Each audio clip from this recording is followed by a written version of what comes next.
Hare Krishna! Meu nome é Bhagavan Das e é um prazer inenarrável poder gravar mais esse vídeo com você. E hoje nós vamos falar sobre tipos de devotos que nós vemos por aí. O título é despretensioso e o vídeo é despretensioso mesmo. É um vídeo do tipo lifestyle, como é o estilo de vida dos devotos de Krishna, contemporâneos e da minha instituição especificamente. Nada, não sei se vai edificar a vida de alguém, mas uma retratação aí, tentando ser fidedigna de como são os devotos de Krishna que nós vemos por aí.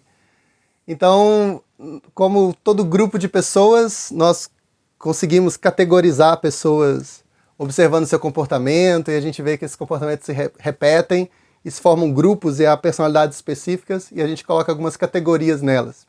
Vamos dar uma olhadinha nesses tipos de devotos.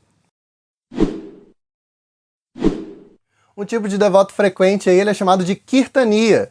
Kirtaniya é o devoto que gosta de cantar os mantras no templo, especialmente de forma mais animada, assim, com acompanhamento do tambor. Ele recebe o nome de Kirtaniya. Os Kirtaniyas, dentro do movimento Hare Krishna atualmente, é muito comum que eles sejam os filhos de devotos. A geração que nasceu já dentro do movimento Hare Krishna e agora está aí com 18 anos ou mais, geralmente eles são muito entusiastas dos Kirtanas.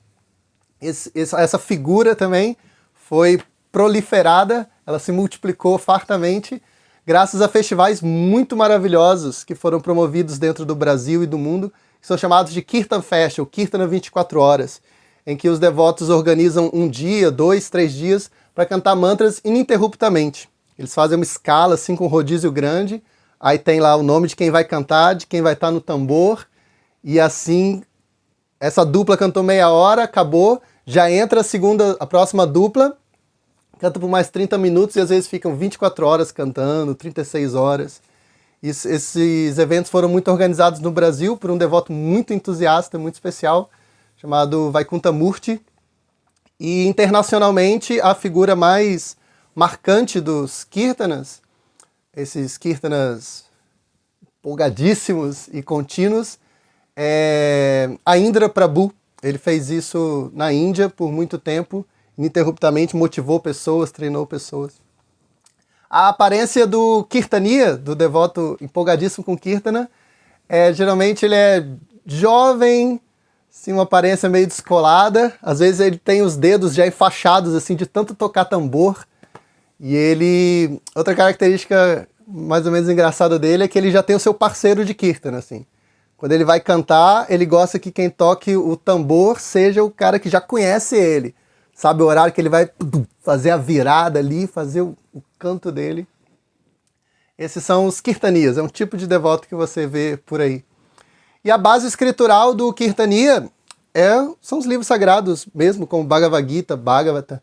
Krishna diz que o seu devoto é Satatam Kirtayantamam, ele está sempre fazendo Kirtana, ele está sempre glorificando Krishna. A palavra Kirtaniya, ou Kirtana, vem da raiz Kirti, que significa fama. Então o jeito de deixar Krishna famoso é cantar o nome dele para outros ouvirem, né? Se outros ouvem, ele vai ficar famoso, Kirti. Por isso é chamado de Kirtana, louvar Deus de forma portentosa, assim, que outros vão ouvir, né? Que interage com outros. E a Bhagavad Gita diz isso, o devoto está sempre fazendo Kirtana.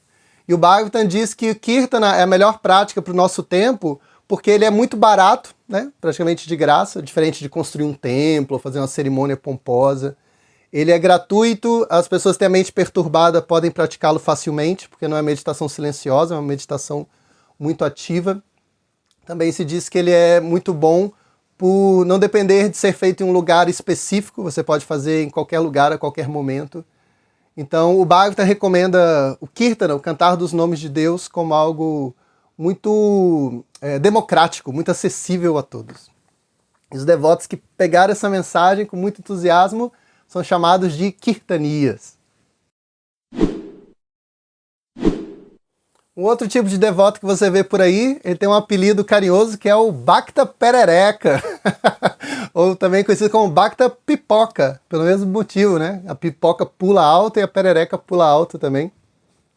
Então o Bhakta é uma terminologia que indica alguém que ainda não foi iniciado no movimento Hare Krishna, então recém-chegado. E é característica do recém-chegado que ele é muito empolgado. Então, na hora de cantar os mantras, ele pula muito alto no templo, assim, ele é muito entusiasta. Então, ele é chamado de Bhakta Perereca ou Bhakta Pipoca. A característica do Bhakta Perereca ou Bhakta Pipoca ele usa muitas expressões assim, de entusiasmo. Ele fala assim, nossa, esse lugar é transcendental.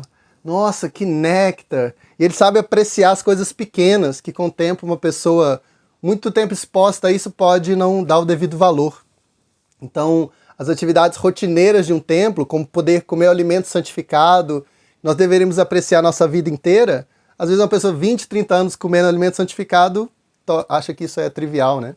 Mas o Bhakta Perereca não, o Bhakta Pipoca, ele acabou de sair assim do mundo de comer carne, ele come aquilo assim com zelo especial, ele trata de um jeito muito amoroso. Então o Bhakta Pipoca, muitas vezes, ele é responsável por renovar o entusiasmo das pessoas que começaram a criar negligência, né, por intimidade. Intimidade gera negligência, né?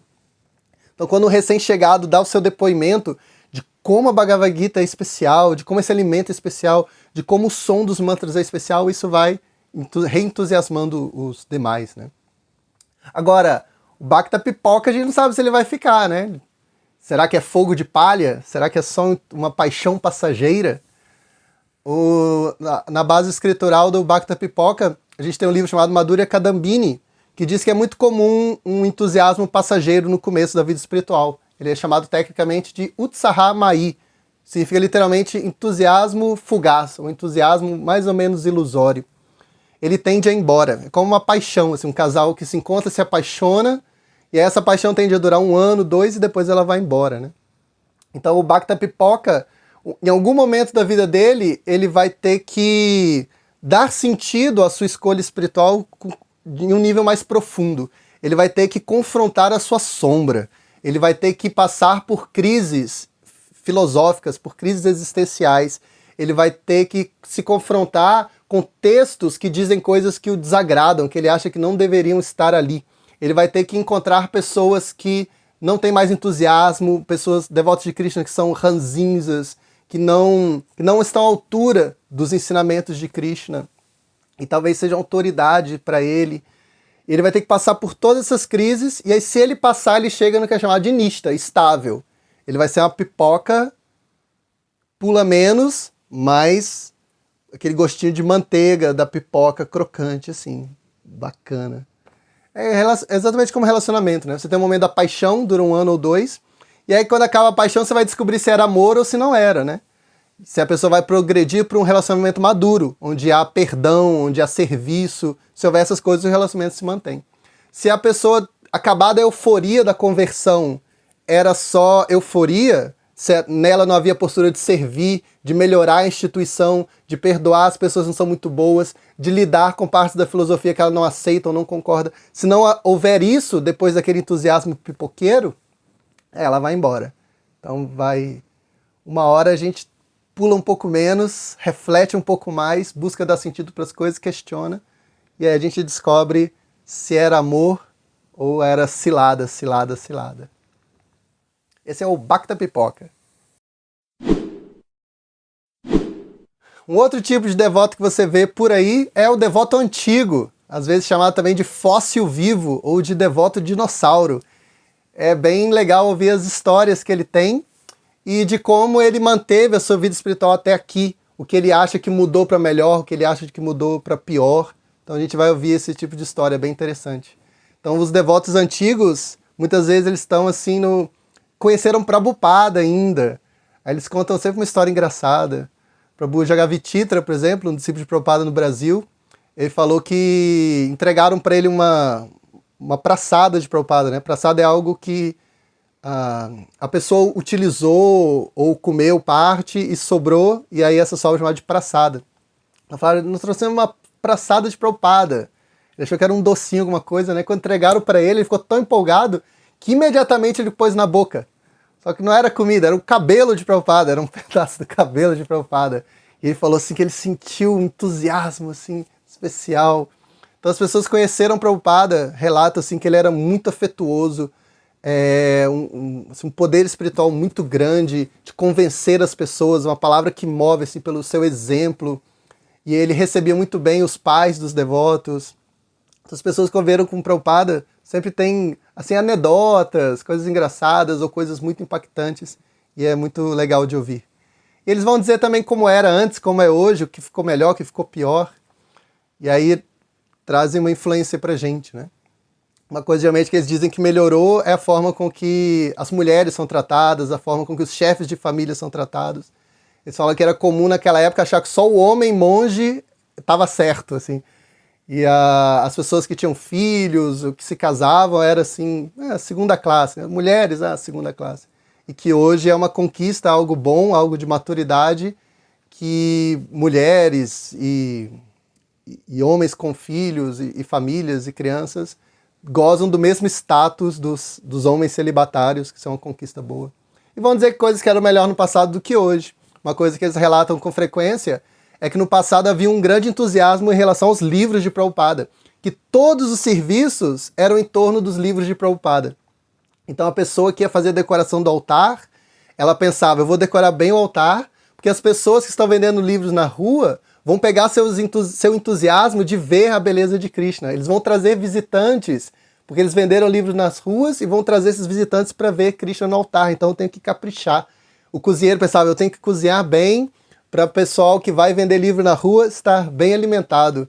E as pessoas que davam palestras, elas estudavam o livro, né? Nossa, esse livro é tão incrível, mais pessoas têm que conhecê-lo. Havia uma cultura muito forte em torno dos livros de Prabhupada e que, na opinião deles, eu não estava lá para ver, mas acho que é certo. Hoje há um pouco menos, isso deveria ser reacendido. Então esse é o tipo de histórias que você vai ouvir aí, ficando junto de devotos antigos. Uma experiência bem bacana. Outro tipo de devoto que você vai ver por aí, não pode faltar, é o importador, o muambeiro. Muambeiro, assim, de termo de brincadeira, né? Mas é o devoto que cuida da lojinha. Sempre tem um devoto aí que vai na Índia e vai te contar uma história de como ele trouxe aquelas coisas da Índia. Ele vai dizer, nossa, eu trouxe essa escultura aqui enorme, eu tive que pagar uma passagem para ela, ela veio num cinto comigo lá da Índia. E assim, eu trouxe todos esses incensos, tílaca de barro sagrado, e esses instrumentos, nossa, muito trabalhoso. Aí é de barro, quebrou, aí eu nunca mais comprei de barro, agora eu só trago de fibra de vidro. E aí eu pus o máximo que cabia na mochila, assim, aí no aeroporto me perguntaram o que que era.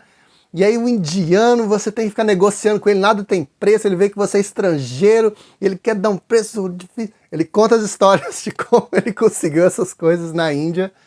E ele vai ser o fornecedor, assim, das belezas da Índia pro templo, pros indivíduos, né? E traz as roupas típicas do devoto utilizar, traz às vezes livros raros. E uma característica que eu percebo desses devotos, não sei se são todos, mas todos que eu conheci, que eles são muito generosos, eles são muito presenteadores.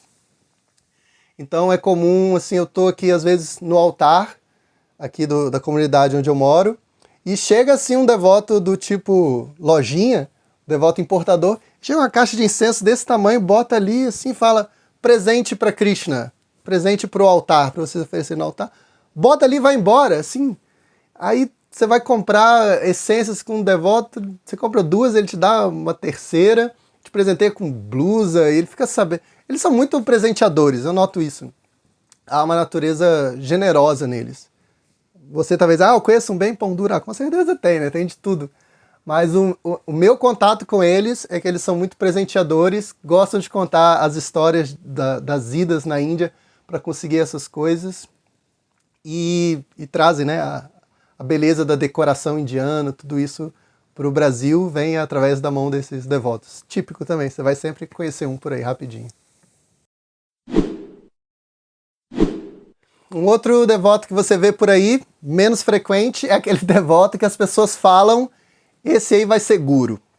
Tem esse tipo de devoto, não é muito frequente, mas pelo menos aí a cada 2 templos você encontra um desse. Não vou citar nomes para não constranger ninguém, mas geralmente as pessoas já começam dizendo que ele já é guru, não que dá iniciação, não que faz a cerimônia de uma iniciação formal, mas já fala assim, fulano é meu Siksha Guru. Siksha Guru É um guru que não é formalizado pela instituição, ele não aceita discípulos formalmente, mas ele instrui as pessoas buscam conselhos dele para a vida prática, as pessoas consideram que ele tem uma vida exemplar e tiram dúvidas filosóficas com ele. E as pessoas falam assim, fulano é meu guru, fulano é meu Siksha guru. E as pessoas ficam comentando assim, eu acho que daqui a 10 anos, daqui a 20 anos, quem será que vai ser guru? Eu acho que vai ser o fulano do Templo de São Paulo, o fulano do clube não sei o quê, o fulano Sevananda não sei o quê, não vou citar nomes, não estou citando nomes. Mas há essa figura aí peculiar que esse aí com certeza vai ser guru, e ele já é guru em algum nível, e as pessoas o admiram, o espelham, ele vai formando assim uma microcongregação em torno dele, você vê ali um protótipo de guru. Essa figura aparece com frequência também por aí.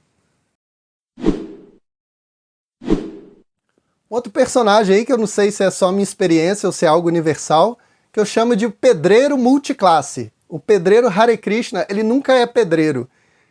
Ele é pedreiro e mais alguma coisa que geralmente você não espera que um pedreiro seja. Então, geralmente, os pedreiros Hare Krishnas, geralmente eles são grandes músicos, eles são pedreiros, eles são muito eruditos, eles são pedreiros, são poetas. Eu não sei qual o elemento disso, o porquê disso, mas todo pedreiro, toda pessoa, todo devoto de Krishna que eu conheci, que dedicava a maior parte do seu tempo a atividades de obra, ele também tinha uma outra habilidade no mesmo nível da capacidade de obra dele, que você geralmente não espera de um pedreiro. Sem preconceitos, né? Não tem nenhum preconceito. Eu acredito que não, né? Geralmente dizem que quem tem preconceito sempre fala que não tem preconceito, né? Mas eu realmente acho que não tem nenhum preconceito com nenhuma profissão. Mas assim, por exemplo, o pedreiro, de quando eu morei no Instituto de Aladuta, o seminário Hare Krishna de Campina Grande, ele trabalhava com obra o dia inteiro, e aí quando ele ia para o dormitório, ele era poeta. Ele ficava escrevendo livros de poesia, e uns poemas muito bem compostos mostrava pra gente, e era um grande filósofo, um grande teólogo. Ele explicava o significado dos seus poemas, assim, era um negócio assim. Cara sinistro. O devoto que mais se dedica a obras aqui em Vrajabhumi também, eu emprestei para ele um livro do C.S. Lewis, que é Cartas de um Diabo a Seu Aprendiz, um livraço. A gente vai gravar um vídeo sobre ele em breve. Ele leu o livro todo em um dia e comentou comigo, assim, ele tem um canal no YouTube de ensinando Bhagavad Gita. Assim, o pedreiro nunca é pedreiro. Ele é pedreiro barra bardo. Ele é pedreiro barra clérigo. Ele é pedreiro barra teólogo. É característico do pedreiro Hare Krishna. Não sei porquê, mas é assim. Não sei como foi, só sei que foi assim. Por último, mas não menos importante, aquele típico devoto que é a figura clássica, né? Que é a figura mais pública do movimento Hare Krishna, que é o Sankirtaneiro. Sankirtaneiro é o devoto entusiasta da distribuição de livros. Ele vai fazer Sankirtan. Sankirtan é o nome que os devotos de Krishna dão para distribuir livros sobre Krishna nas ruas. Como eu já falei, Kirtana significa Kirti, significa fama. Então, Kirtana significa tornar Deus famoso. Você pode torná-lo famoso cantando os nomes dele em público. E um outro jeito, que é o jeito assim perfeito, a palavra san significa perfeito ou muito ideal, é distribuindo livros que vão falar detalhadamente sobre ele, né? Se as pessoas ouvem o nome Krishna na rua, elas vão guardar o nome do mantra, Hare Krishna. Agora, se elas leem um livro, elas vão ouvir o som do nome também quando elas leem Krishna, mas elas vão saber quem é Krishna, elas vão saber os ensinamentos de Krishna. Então é um Kirtana, assim, um jeito de deixar Krishna famoso bem perfeito, bem forte, né? E os livros ficam aí tocando sozinhos, né, depois de um tempo. Quando a gente para de cantar o mantra, ele para de ser ouvido. Mas o livro, ele chega em mãos assim inesperadas e canta para essa pessoa o nome de Krishna, quem é Krishna, os ensinamentos de Krishna. Então, o distribuidor de livros é chamado de Sankirtaneiro. Qual é a característica do Sankirtaneiro? O devoto que é Sankirtaneiro mesmo, ele é 24 horas Sankirtaneiro. Então ele tem um livrinho assim na bolsa dele em qualquer contexto. Se ele começa a conversar com o motorista do Uber, a conversa descamba para Krishna e ele saca um livro assim. Pá! Ele vai abrir uma conta no banco, conversa vai, conversa vem, ele já tem um panfleto para convidar para um templo e um livrinho. Pá! Essa é a característica do devoto sankirtaneiro. Então a aparência dele ele tem uma bolsa de Sankirtan, geralmente assim, com bons compartimentos para ele sacar seu livro. Ele vai ter ali sua caixa de papelão também ali perto da cama dele, com variedades de livros, Bhagavad Gita. Meus favoritos são Bhagavad Gita, Veda e Ciência da Autorrealização. Esses livros, colocar na mão de uma pessoa, benefício imediato, assim. E ele é muito entusiasta, ele tira foto com as pessoas que ele vendeu o livro, aí posta nas redes sociais. Esse é outro devoto que com certeza você vai ver por aí, é o sankirtaneiro. E você conhece outros tipos de devoto? Que tipo de devoto você é? Você é o pandita, o erudito? Você é algum desses? Será que eu esqueci de algum? Você consegue lembrar aí? Se sim, diz aí nos comentários. Desculpem o vídeo despretensioso, como eu disse, não sei se melhora a vida de ninguém, se piora. Mas esses são os tipos de devotos que você vê por aí. Muito obrigado pela atenção. Espero que você tenha se divertido pelo menos. E a gente se vê em um outro vídeo. Hare Krishna.